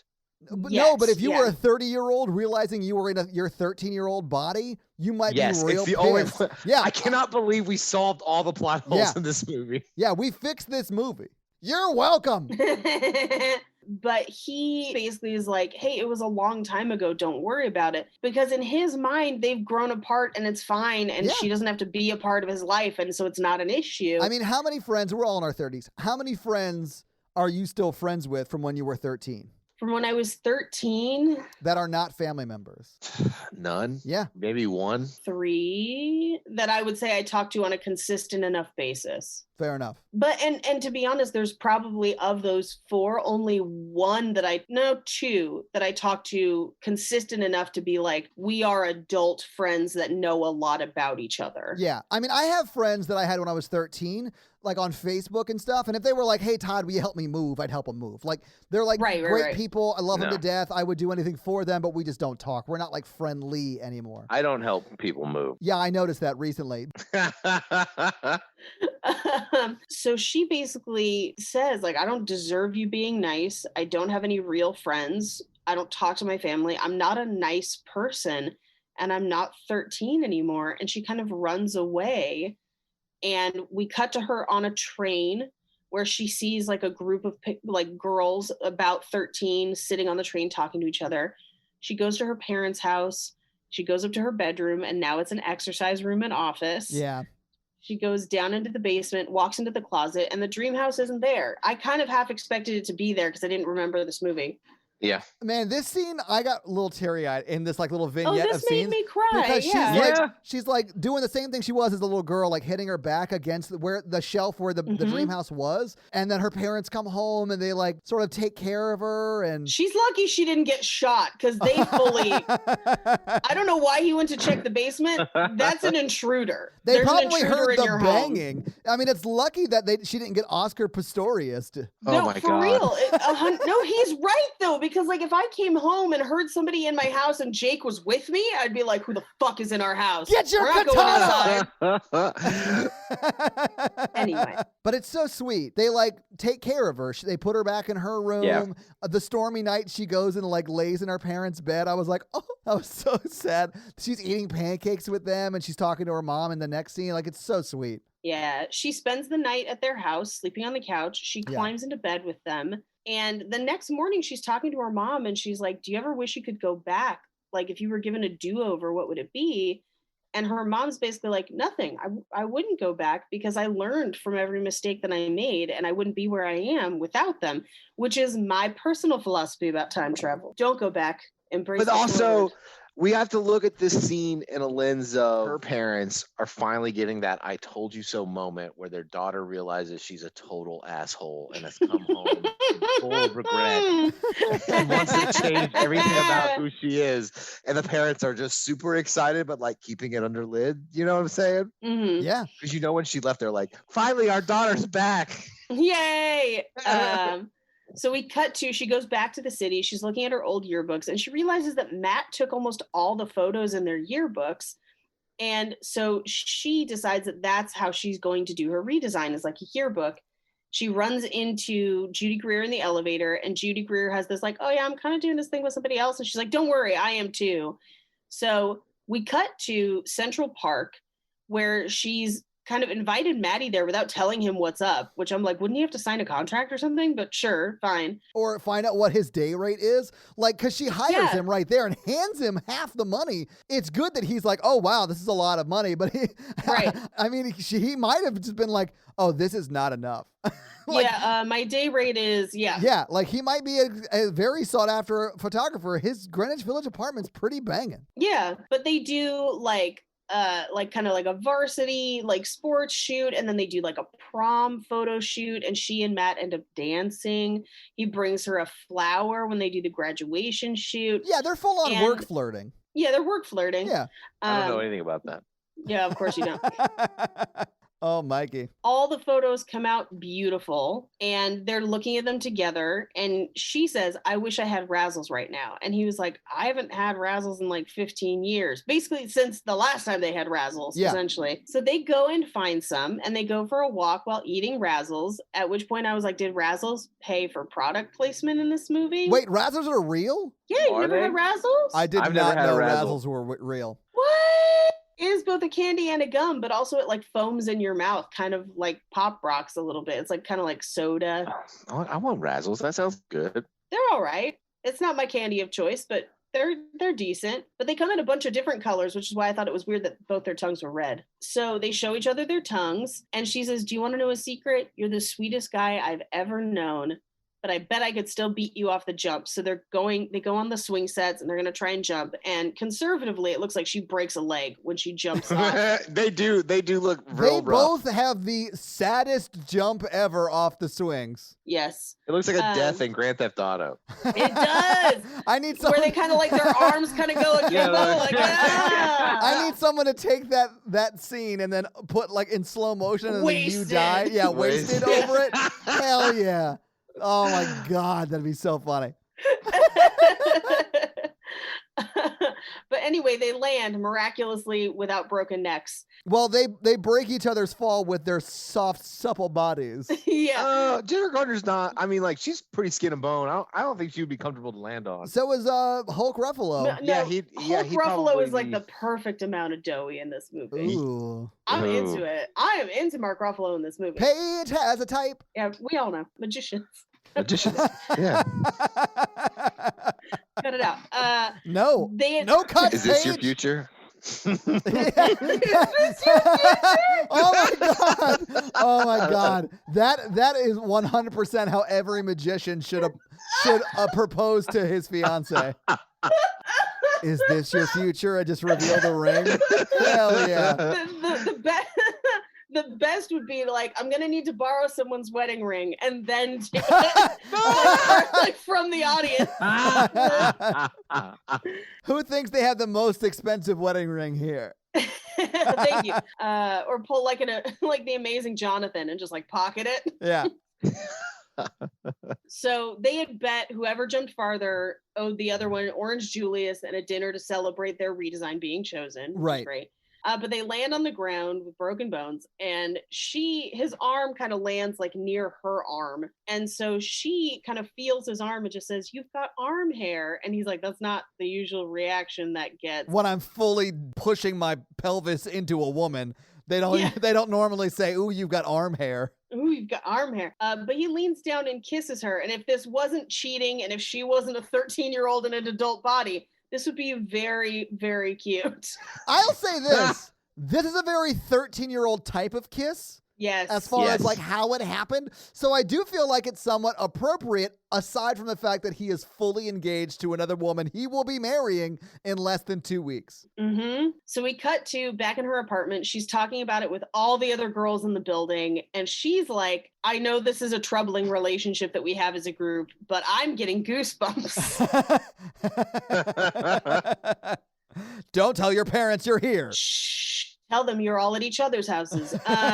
And then they watch the Love is a Battlefield music video and dance to it. Honestly, this scene is wildly problematic if it was actually happening. But like within the conceit of the movie, I sort of loved it. It was adorable. It's very cute. That's why, I mean, the movie's cute, and you guys, this whole lens is making me uncomfortable. Yeah, I mean, if you do in fact buy that she is a 13-year-old girl, there's nothing problematic about it. And it's just really cute to see. But if you walked in, Mikey, in your job and saw a 30-year-old woman dancing with a bunch of 13-year-old girls she's not related to, some alarm bells would be going off, I think. Yes. There'd have to be some context for that situation. Yes. Yeah. So she's setting up the photos for the redesign the next day. Yeah. And we cut to his apartment where he's putting down dinner with Jenna in his calendar. And this is where his fiance shows up and he's just like, "Hey, oh, you," like, "Oh no." Yeah, his fiance, who has been established, she lives in Chicago. And like she wants him to move to Chicago with them because you could take pictures of vitamin bottles anywhere.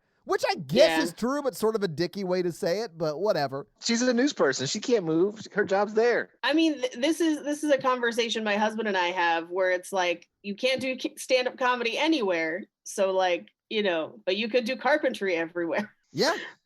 So we cut back to her office where Andy Serkis is like, "Hey, I need your redesign. Like, I need to know what's up." And she's like, "I have to go pick up the other prints, but I promise you I'll be ready in time." Right. She's like, "Can you wait till 5:00?" Right. We see Judy Greer's presentation, which is insane. It is so bad. It is like next level bad. But in all fairness, Jennifer Garner's presentation is also bad. Yeah.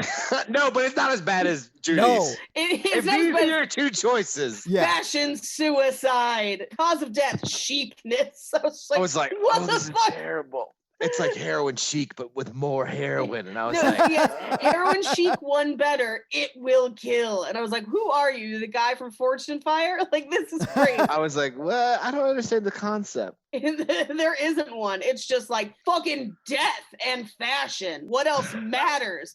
Alexander McQueen, everything. And the designs are terrible. Like, everyone's like faces are like spinning around. It's so bad. It's so bad. It's so bad. Jennifer Garner gets the prints. She gets to the office just in time.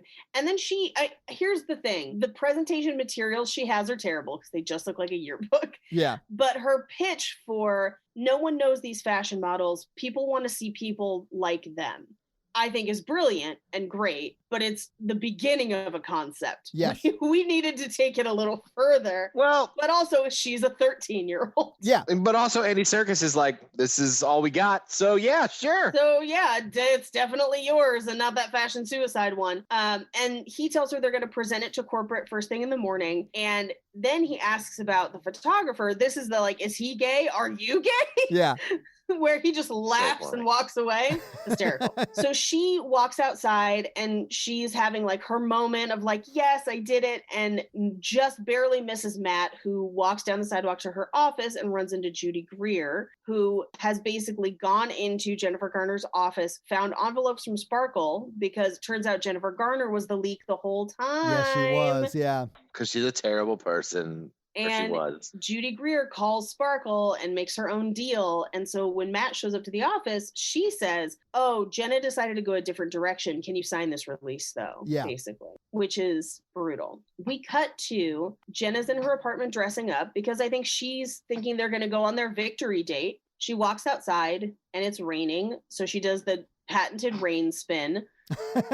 She does a rain spin. You're right. Rain spin. She goes to Matt's apartment and his fiance Wendy is there. And she's like, oh, he's out getting his tux because we're getting married tomorrow. Yeah. Like, a nice little house wedding at his parents' house. Right. That she's not invited to. But also, if the wedding has been that day the whole time, which it would have had to have been, that means he was fully going to go out on a date with her the night before his wedding. Yeah. And like didn't think that was weird. A woman he recently kissed. Yep. Yeah. Mm-hmm. We have to go back to the past and fix all this. But Wendy's really nice. And she's like, yeah, I'll tell him you stopped by. Yeah. So she goes back to her office the next day and she's running her speech. And Andy Serkis comes in to tell her that the meeting is canceled and it's all over because Lucy took all your designs to Sparkle and now she's their new editor-in-chief. And she got Matt to sign the release. Yeah. And she confronts Lucy about it. And Lucy's just like, sucks to be you. Bye. She just does not care. Yeah. We cut to outside and she sees a Sparkle ad for her concept on the side of a bus. Well, and the photos that Mark Ruffalo took. Yeah. So she hails a cab. She gets in it to go to Jersey. She gets to almost there, and the cab driver recognizes her in the back of the cab. I love this so much. And he's like, it's Chris from high school, her former prom date, and it is Jim Gaffigan. Yeah, it's amazing. I love it so much. Yeah. I like that the whole time he's like, hey, you should give me your number. We should totally hang out again if you're single. And then when she gets out, she's like, didn't you want to give me your number? And she just like throws money and hits him in the face. I was like, yeah, you just completely dissed that blast from the past. Bye. I loved it. That's enough for, how many Hot Pockets do you think you could buy with the money that she threw? From Jersey? She went from New York to Jersey? That's a lot of Hot Pockets. That's one hell of a fare, yeah. Yeah, I like that she had like $300 to throw through a window. Yeah. Anyway, she runs to their house where she grabs flowers from the florist and is like, I'll take these inside. That's like her way to get inside. Yeah, she sneaks inside with them, yeah. So she sneaks into where he's getting ready and she's like, hey, I don't know what Lucy said to you. It wasn't true. I'm not the awful person I was. And I'd like to believe that if you knew that, you wouldn't be marrying somebody else. And I was like, that's a pretty big leap. He's only known you for a couple weeks, really. Yeah, I honestly like the way this scene plays out, man, because that's sort of like what would happen in reality if this happened. Yeah, because he's basically just like, yeah, I've felt some shit in the last couple weeks. Not going to say that I didn't, but also I can't turn back time. We have different paths. We made different choices. I chose her. Yeah. That's her family. I care about her. And he says, we don't always get the dream house, but you get awfully close. And this is where we find out that he still has the dream house. Yeah. I mean, it sort of might make sense that it would still be in his like childhood boy room. Yes, because it is his childhood bedroom. Yeah. He didn't like move it with him to New York. It's not in his loft in New York, Given the way she reacted and how much time he spent on it, I'm surprised he didn't burn it, but whatever. Yeah. Oh, yeah. I once had a breakup so bad that before I was able to go back and get my stuff, she took my computer to a field and shot it. What'd you do? I broke up with her. That's it? Yeah. Damn. This may be the same person who I've brought up a few times before, who has called me things in certain situations that made me uncomfortable and okay. So this is the person that is not completely with us. Got it. But you knew what you were getting into when those incidences happened. Yeah, you continued to sleep with someone who called you Jesus and then said that they wanted you to get them pregnant. Yeah, so at that point it's on you because you knew when that ended things were going to get bad. I do take some ownership over that computer being lost. When it happened, I was like, that's fair. That's on me. If that's the worst that happens, I'm coming out ahead. As long as it was the computer and not me being shot in a field, we cool. So she asks if she can have it, and this kind of made me sad that she has it and carries it basically next door to her house and then just cries because but she also tells him that she wants him to be happy, and that's super that is the right response. Yes, even though it hurts. Yeah. Very mature for a 13-year-old. It is. Yeah, way too mature for a 13-year-old. That's one of the reasons I like this scene, though, because it is like she's growing up really fast in this scene, and he's being really honest with her. Well, and her hormones are gone. She has the brain chemistry of a 30-year-old now, so she's adjusting. I don't know the biological implications of jumping ahead in time. I have to imagine that it causes some sort of cancer. I always assumed time travel caused Parkinson's, but I don't know. So what you're saying is time travel is pretty shaky. So she carries the dream house next door. Yeah. And she's crying. The wind starts to blow, and it blows some of the wishing dust onto her. Time travel! Yeah, she goes back to the closet when she was 13. Yes, and she pulls her blindfold down, and she hears outside where baby Judy Greer tells Maddie that Jen is waiting for you in the closet, and he opens the door, and she attack hugs and kisses him. Yeah. And then gets up, steals the term paper from Judy Greer, and tosses soda on her. It's great. And calls her a bitch. Yes. Calls her a bitch.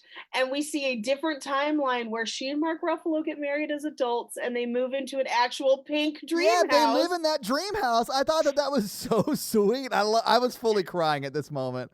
I was like, oh. And eat Razzles forever on their lawn couch, which I assume at some point they're going to move inside. But they were just moving in. Lawn couch forever. Yeah. But apparently all their friends are like Mikey because they couldn't get anyone to help them move.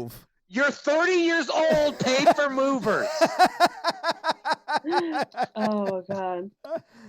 And that's the movie. Roll credits. Do you guys think they're still together? I do. This is one of those cases where I do think they're still together. They've been friends for a long time. Mm-hmm. Now, the one thing that might cause them to not be together is if they get to a point where they're like, I never fully got to grow up. You're the only partner I've ever known, and I need to explore. But, whatever. If that happened, I think it would be from Mark Ruffalo's side because I think she knows better. Do you think she ever told him that she went into the future and find out that she was a bitch and that he married someone that he didn't love? I think fully yes, 100%. Yeah. I think there's no way she was not telling everyone and probably suffered some repercussions for it and then learned she could only tell her close friends. Do you think she invested in stock and got super rich? Yes, that's how they can live in Jersey in a nice pink house and don't have to have real jobs. I think she was like, hey, in 1990, we got to buy Apple stock at like 40 cents. And then by the time we're adults, we'll have shitloads of money. I mean, that's a good ending. Yeah. I think they're still together too. Yeah. So let's do some final thoughts though. What did you guys think after having seen it and talked about it? Yeah, it's all right. Yeah, I think if you take it the way the movie intends it, which is like a silly sort of fun movie, it is a silly fun movie, and I get why people like it a lot. I don't dislike it at all, and I think if you look at it like it's a silly fun movie, you can overlook some of the problematic stuff that comes up with it, like her hanging out with the 13-year-olds in her building and, you know, hitting on that 13-year-old kid at the restaurant. Like, all that stuff you can forgive because you're like, oh, it's just a silly sort of rom-com-y type silly movie. Yeah, I agree. I thought it was cute. I thought it was cute and enjoyable. Agree. So, Paige, do you have some fun facts for us? I do. Nice. Well, I wish that I had some fun facts. Ba, ba, ba, ba. That's right, it's Paige Fun Facts. Ba, ba, ba, ba. How did she find some facts like that? It's Jesse's girl. I get it. I gotta find some facts that are fun. Yes. I wish if we were like what was that show with Drew Carey? The Drew Carey show. Whose line is it anyway? Like if we were on that show, I would lose the musical challenge every time. You would. Yeah. All right. Money facts. Jenna's Fifth Avenue apartment would cost $5 million or $10,000 per month to rent. Does not surprise me. When she opens that wall of shoes, she has multiple Manolo Blahniks that cost about $1,000 each. And the one Gucci purse that she carries, which she has multiple of, retails for just under $2,000. Jeez, okay. Lord. And Mark Ruffalo's apartment, even though he is living in a less affluent neighborhood and portraying a struggling photographer, his apartment would cost about $5,000 a month in rent. That's insane. Now, on to some other fun facts. So, Jennifer Garner hung out with actual 13-year-olds to prepare for the role, like went method, I guess. So that kind of like. So that's some context of a spend the night party that would get you through it. Yeah. Mm-hmm. The Thriller dance became a major sticking point for the studio and everyone involved, because the director saw it in the script and was like, why would we do this? This has nothing to do with the story. This isn't necessary. This is ridiculous. And he tried to get it cut out. What? And the studio says, we have to keep it in because it has to be in the trailer, is what they actually told him. That's awesome. So he rewrote sections of it so it worked better in the story. Oh, good for him. Yeah. Yeah. But that didn't help the fact that Mark Ruffalo almost turned down the role because of that dance sequence, because he can't dance and didn't want to dance and didn't want to be in that scene. Oh, I think he did fine. They paid for hours and hours of rehearsal with a dance coach for him to learn to do all the moves. And he just like could not get it down, really. And so when she's dragging him onto the dance floor, she's literally dragging him. He did not want to do it. And they only got a couple of takes of it. That is not acting from Marky Ruff. Yeah. The 6 chicks actually include 2 other actresses that would go on to be pretty famous. One from Pretty Little Liars, a girl named Ashley Benson. Oh. But also Captain Marvel herself, Brie Larson, is really? one of the 6 chicks. Yeah. Oh. Wow. Okay. Isn't that crazy? Yes, it is crazy. When interviewed about this movie, Judy Greer didn't think the younger version of her looked like her, which like, in That's what insane. world? That girl is a carbon copy. It is crazy. Yeah. Ariana Grande used to watch this film every night. I'm sorry, what? What? And she actually wrote about it in her song Thank You Next. There are hints to this song. And so, yeah, it's one of her favorite movies of all time. And her music video kind of like, in one part of the music video, she carries a dollhouse that looks like the one oh my God. in the movie. Okay. Yeah. All right. The girl who played Little Jenna still gets recognized as her. Like, so, and she's now a full, like she's like 30 now, but people still recognize her as the girl who played young Jennifer Garner in this movie. And those are your fun facts. Well, thank you for those awesome fun facts. That's amazing. So let's talk some box office then. So what do you guys think the budget was for this movie? Remember, it came out in 2004. She was big then. I think this is actually kind of expensive. I'm going to say 40. Okay. $32 million. It was $37 million. So you both were pretty close. Paige, you were closer. You were only 3 away. I know, but still. Yeah. All right. So this movie came out on April 23rd, 2004, and it was second at the box office. It was beat by Man on Fire. It was obviously second. Kill Bill Volume 2 was third. That's what I saw that weekend. Yeah. The Punisher was fourth, and Home on the Range was fifth. What do you think 13 Going on 30 made its opening weekend against that crowd? It was super popular. I remember people love this movie. Yeah. I'm going to say it made first weekend out 20. Okay. What do you think, Mikey? 15. It made $21 million its first pitch. weekend out. Yeah, so it did very, very well. What do you think it went on to make in domestic box office? Domestic, I'm going to say 150. Okay. 174. It actually only made $57 million domestically. Really? That is surprising. That really surprises me too after a very, very strong showing in its first week. Did it make a ton in the home market? I actually don't have those numbers because it did not track from that long ago. Which breaks my heart to say because that was 2004 and I'm old. So it made another $40 million internationally. So the total worldwide box office return for this was $97 million, $97.6 million. It's not bad. I mean, I think it did very well for what it is. It definitely made its money back. God, this was one of those movies that got played at like every sleepover after it came out. Yeah. This and The Notebook. So would we date them? I would not date a 13-year-old version. No, yeah. So no, that's going to be a no for me as well. I don't think I'd be comfortable doing that. No. Cool. I would fully date Mark Ruffalo, also her hockey boyfriend. To the surprise of no one. Yeah. Yeah. And honestly, if you had to choose between Mark Ruffalo or the hockey boyfriend, I'm assuming whoever was more well-versed in sleight of hand would be your go-to. Which would be Mark Ruffalo because he's in Now You See Me. It would be Mark Ruffalo. Yes, it absolutely would be Mark Ruffalo. I mean, all I'm saying is if you invest in 13 Going on 30 Mark Ruffalo, then you end up with hipster Hulk Mark Ruffalo, and that's the best of both worlds. Yeah, Lumber Hulk all day. Lumber Hulk all day. All right, so this week I made you guys watch 13 Going on 30, and honestly, you're welcome. Whose turn is it next week? It's my turn. It's Paige. Paige, that's right. You've been teasing this for a while. So, Paige, what are you making us watch next week? This is a movie that I forgot existed until somebody posted about it in the Facebook group, and I was like, we need to do this right now. We have to do this immediately. We have to do this immediately because we're going to be watching Head Over Heels. Okay. Have either of you seen it? No. What is it? Head Over Heels is a 2001 romantic comedy about Amanda Pierce. Early in the film, she moves in with 4 models and falls for a man living in an apartment that they can see across the street. After the models are trying to help Amanda get the man, they find out he may not be what he appears to be. Yes. Oh my God, Freddie Prinze Jr. is in this movie. I cannot wait. Yes, he is. I am here to tell you that this was a movie that was recommended to me a bunch, and I was just like, I don't really like romantic comedies. Save your breath. And they were just like, you need to you're gonna like this one. And I was like, fine. I have no idea how this film got made. Oh, I love this already. I don't know who the fuck greenlit this movie, but I want to kiss their feet because it's fucking bonkers. I cannot stand here and tell you this is a good movie. I can just tell you that you will have so much fun watching it.